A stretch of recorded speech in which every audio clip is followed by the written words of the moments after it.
Chapter 14. Father stood at the head of the dining room table, surrounded by all the members of the family who could be gathered on short notice. His hand was on Nolan's shoulder, and Nolan beamed like a 5-year-old who'd been given a puppy, except it wasn't a puppy he'd been gifted. It was the family. "What?" I breathed out, choked on the word. Then said it louder in a voice I wished was a demand, but was a little more than a whimper. "What?" "Sweet pea, we can talk later." Father scarcely glanced at me before turning back to Nolan and lifting his wineglass high. "I know you'll all agree that this will be the beginning of another long reign of success for our family, and that when my time ends, you'll pledge your loyalty to Nolan in the same way you've always given it to me." "Thank you, Malcolm." Nolan took a deep breath, like he was preparing for a speech, but I cut him off. "I don't understand." I was on my feet. My glass was in my hand, but with an angle now. The splash of wine Mother had allowed Miles to pour me spilled onto my plate and the tablecloth. Jacob was seated next to me. He muttered quietly, Yet your lack of understanding explains so much to the rest of us." If there'd been anything left in my glass, I would have thrown it in his face. The rest of the table looked as shocked as I felt. Al's face was turning the same color as my spilled Merlot, but they were raising glasses, forcing neutral expressions and stiff nods of support.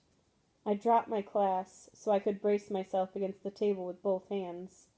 It broke off the stem, and I heard Mother's sharp intake of a breath. "But how? Nolan?" "We'll discuss this later, Penelope." I'd never been on the receiving end when my father used that voice, but like a whip, making my eyes fill from the sting. Through tears I saw Garrett move.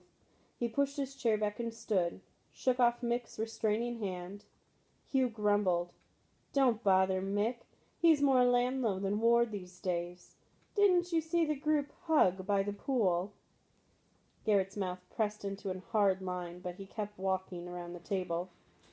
"Carter's dead, and he's still not their favorite son." Jacob muttered under his breath, adding a few curses in front of Nolan's name. I glanced at him in horror. I couldn't have heard him correctly.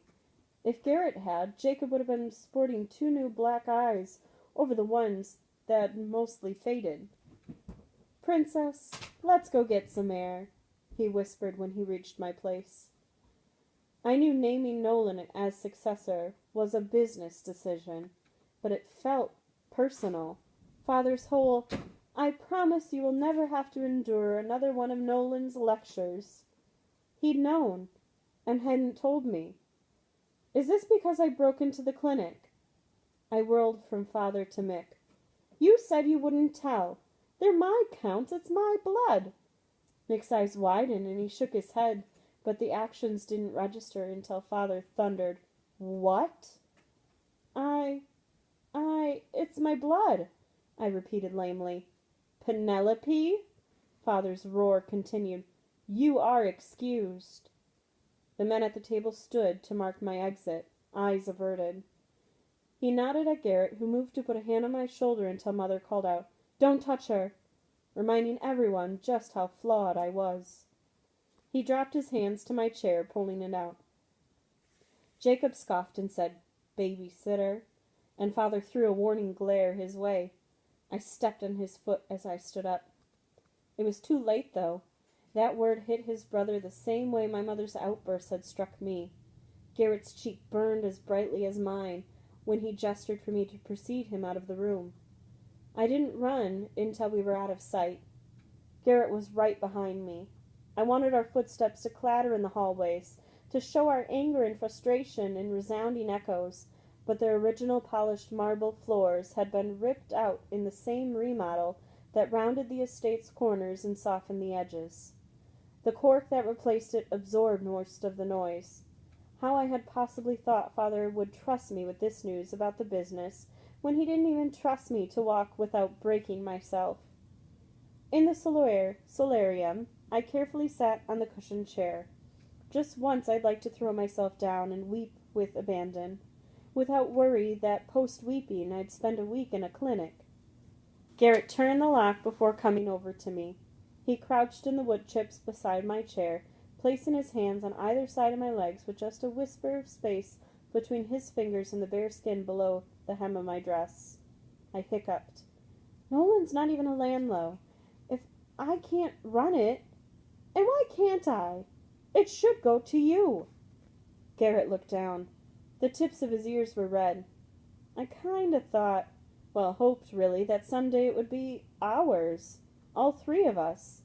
Carter and I always joked you and I would end up together, only neither of us was really joking. I blushed and looked down too. Watched his pointer finger move closer until he was touching my leg, tracing small, soft circles across the front of my thigh. The touch made my head spin, sensation battling all my contradictory thoughts. Though Carter had given me plenty of grief about my infatuation, he'd never kept us apart. But he was so mad when he saw us together that night, and you said you were sorry about it.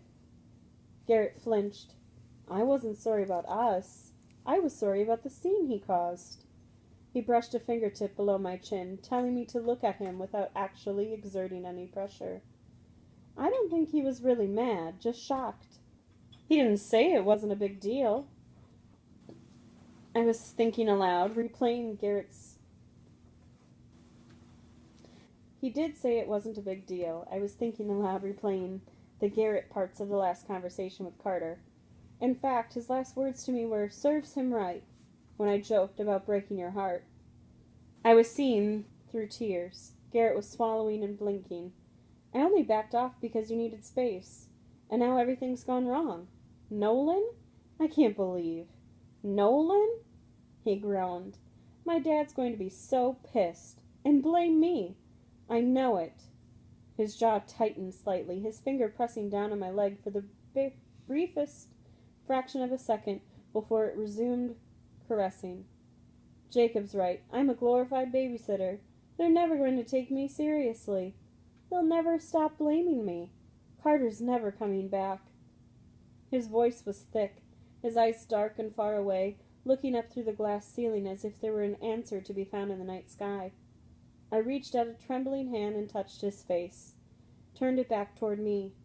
Sometimes I really wish I could run away, live in the shiny New York City apartment with a smiling doorman and forget all about life on the estate. Garrett placed his hand on top of mine, cupping my palm against his cheek, nuzzling it in a way that made my pulse skip and skin flush. Sounds good. Is there room in this fantasy for me to come too? Yes. I was breathless.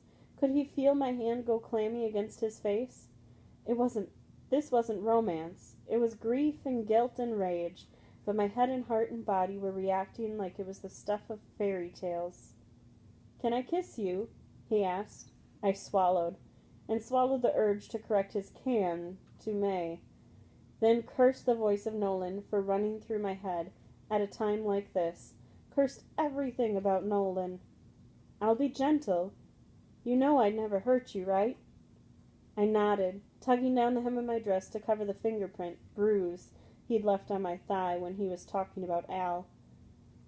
But that was an accident. It shouldn't have left a mark, which meant I needed to go see Dr. Costello. His hands left the chair's cushion and settled on my neck, working their way up to my hair and tilting my head toward his. There was a rattling of a door handle, the banging on the door. Penelope Maeve Landlow, open the door this instant, or I'll have it broken down. We were across the solarium, obscured by a fountain. Father couldn't have seen us. We both exhaled. Mine, a sigh. His, a grim chuckle as he walked to the door. As soon as the lock was flipped, Father stormed into the room.